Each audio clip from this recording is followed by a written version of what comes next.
J'ai porté la flamme fin 91 parce qu'en fait le parcours de la flamme s'est étendu sur plusieurs mois avant les Jeux de 92. Je pratiquais l'athlétisme à l'époque et mon oncle m'a inscrite tout simplement. Il y avait un appel à candidature et sans me dire quoi que ce soit, il m'a inscrite. C'était le groupe La Poste qui organisait la sélection des candidatures et j'ai été retenue après avoir passé un test. Il fallait vérifier que je pouvais courir de manière fluide et puis surtout dans un temps bien donné. Et voilà, j'ai porté la flamme olympique du boulevard de Beauvillé jusqu'à la maison d'arrêt. C'était 1 kilomètre à l'époque.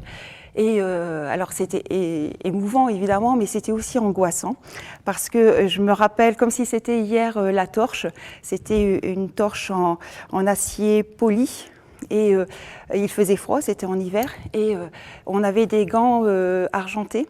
Et en fait, la torche glissait. Et pendant tout le kilomètre, je me suis dit, oh, pourvu qu'elle ne tombe pas, pourvu qu'elle ne tombe pas, ça va être la honte de ma vie. Et tout s'est bien passé pour tous les porteurs de la flamme.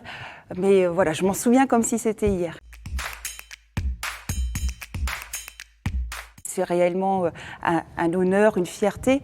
Et voilà, je peux comprendre le bonheur de ceux qui ont été sélectionnés.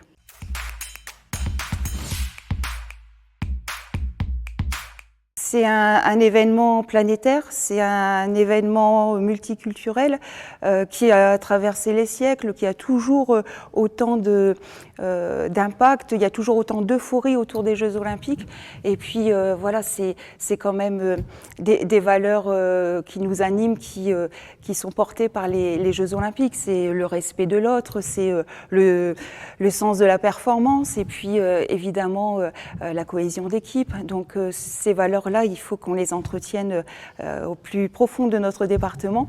Et c'est l'occasion, grâce à cette flamme, de rappeler que pour vivre bien dans notre société, il faut que chacun y mette du sien et respecte toutes ces valeurs.